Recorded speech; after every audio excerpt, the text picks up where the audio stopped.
अगला क्वेश्चन आपके सामने है कि दे रहा है कि निम्नलिखित परिपथ में बहने वाली विद्युत धारा I की गणना कीजिए। I पूछ रहा है, यानी पूरे परिपथ में I कितनी है। ध्यान दीजिए, इधर हमने कहा कि अगर हम इधर से देखें तो देखिए 1 ओम, 4 ओम और 1 ओम, ये तीनों श्रेणी में है।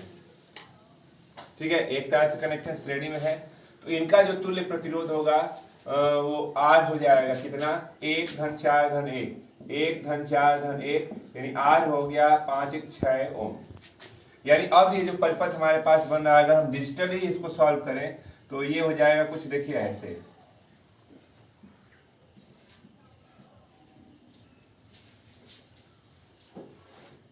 अब ये जो तीनों प्रतिरोध थे वो अब ऐसे आमने सामने आ गए।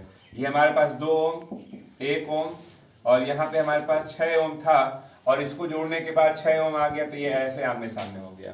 अब ये समांतर में हो गया। अब इसको समांतर में जोड़ेंगे तो 1/r डैश हो जाएगा 1/6, 1/6 यानी 2/6 कट के 1/3, यानी r डैश हो गया 3 ओम। अब ये 3 ओम हो गया।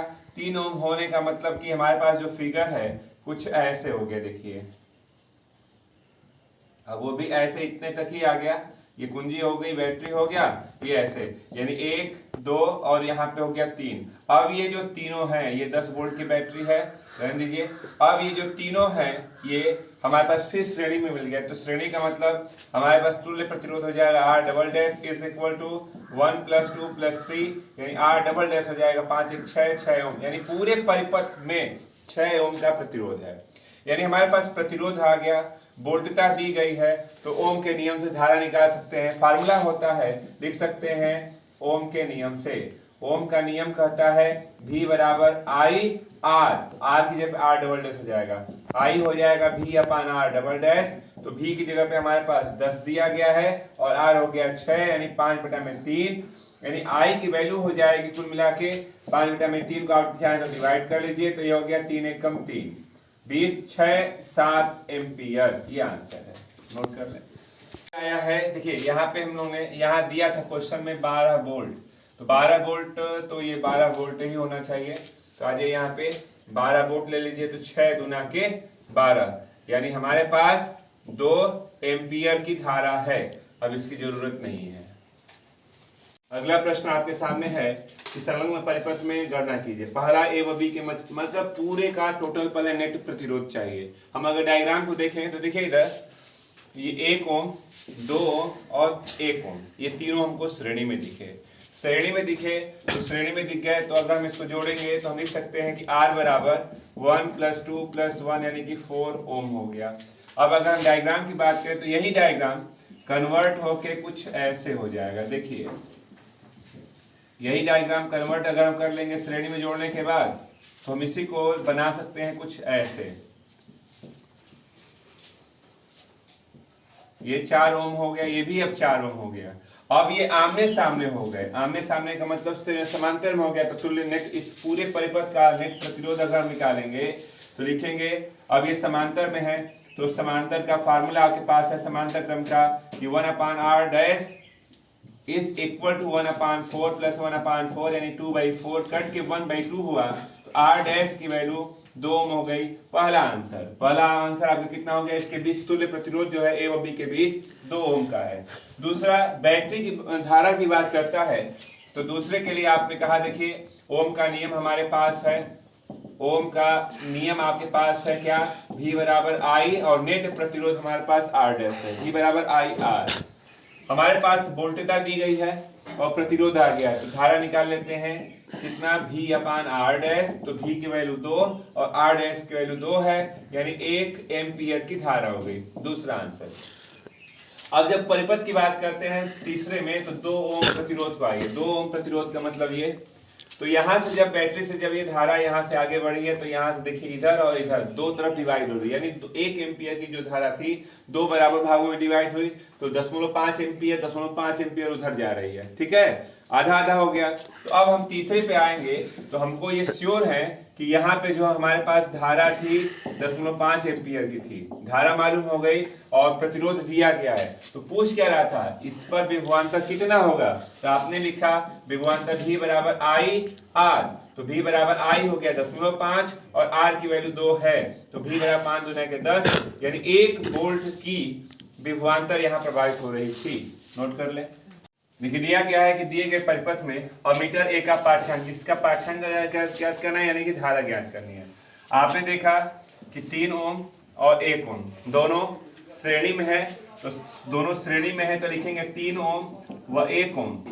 अगर श्रेणी में हमको दिख रहा है यहाँ से, तो तुल्य प्रतिरोध R हो जाएगा 3 धन 1 यानी 4 ओम। 4 ओम और यह फिर आमने सामने हो गया यानी समांतर में, तो आप लिखेंगे कि 4 ओम व 4 ओम समांतर में है, तो समांतर क्रम में है तो 1/r डैश हो जाएगा 1/4 1/4, ये हो गया 2/4 1/2, यानी r डैश हो गया 2 ओम। तो एक प्रतिरोध हो गया यहाँ 2 ओम और ये तार यहाँ से कनेक्ट है 2 ओम से, तो ये भी हमारे पास श्रेणी में हो गया, तो लिखेंगे 2 ओम व 3 ओम किस क्रम में है हमारे पास, तो 2 ओम और 3 ओम हमको फिर मिला श्रेणी में ना, तो श्रेणी क्रम में अगर है तो लिखेंगे 1r double dash is equal to 2 धन 3 यानी 5 ओम। यानी पूरे परिपथ में जो हमारे पास प्रतिरोध था 5 ओम हो गया। वोल्टता दी गई है, तो अब हम पाठ्यांक यानी कि हम अगर धारा की मान करें तो ओम का नियम कहता है V बराबर r डबल डैश, I बराबर V अपन r डबल डैश, V की जगह पे 5 और r डबल डैश भी 5 आ गया है, यानी 1 एम्पियर। बात कर लीजिए यहाँ पे, जैसे मान लीजिए धारा आई यहाँ तक तो आई है, लेकिन यहाँ से जब आगे बढ़ेगी तो मान सकते हैं कि यह I1 हो सकती है, नीचे दूसरी धारा I2 हो सकती है। तो जब हमारे पास I 1 एम्पियर की धारा है तो यह 2 भागों में बटेगी, 2 बराबर भागों में बटेगी, बराबर भागों में। तो I1 धन I2 का मान 1 एम्पियर है, तो इसको 2 भागों में बांट दी तो 0.5 यानी हम कह सकते हैं कि इसका जो पाठ्यांक है I1 ही यहाँ एक पाठ्यांक पर काम करेगा, तो हमारे पास एक पाठ्यांक हो सकता है, लिख देंगे एक पाठ्यांक, तो एक पाठ्यांक हो गया 0.5 एम्पियर, इसका आधा, और इधर भी 0.5 एम्पियर जा रहा है, तो आपका आंसर है 0.5 एम्पियर। नोट कर ले। देखिए प्रश्न है आपके पास कि दिए गए वैद्युत परिपथ में, ये परिपथ दिया गया, धारा I का मान पूछ रहा है। तो अगर हम देखें यहाँ से इस तार की बात करें तो हमको इसका प्रतिरोध दिया, धारा दी गई, तो हम कोशिश ये कर सकते हैं कि इसका विभवांतर क्या है यह निकाल लें। तो हमने लिखा 8 ओम के तार का विभवांतर है V बराबर I R, तो V हो गया I हमारे पास 1 और R है 8 यानी 8 वोल्ट।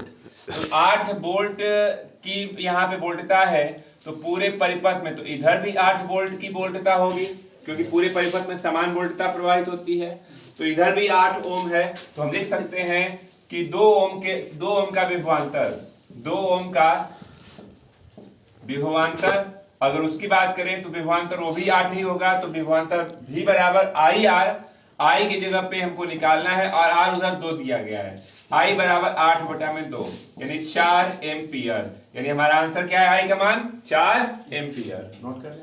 देखिए प्रश्न दिया गया है कि संलग्न परिपथ में सेल में प्रवाहित धारा पूर्ण परिपथ में I मान पूछ रहा है और 2 ओम के लिए यानी इसके लिए विभवांतर पूछ रहा है, यानी पूरे परिपथ का ही विभवांतर हो गया था। हम आते हैं डायग्राम में, देखिए हम लोगों को दिखा कि 3 और ये 3 तीनों हो गए समांतर में, तो समांतर में हो गए तो इसका तुल्य प्रतिरोध 1/r इज इक्वल टू 1/3 और 1/3 यानी 3/3 कट के 1 यानी R हो गया 1 ओम।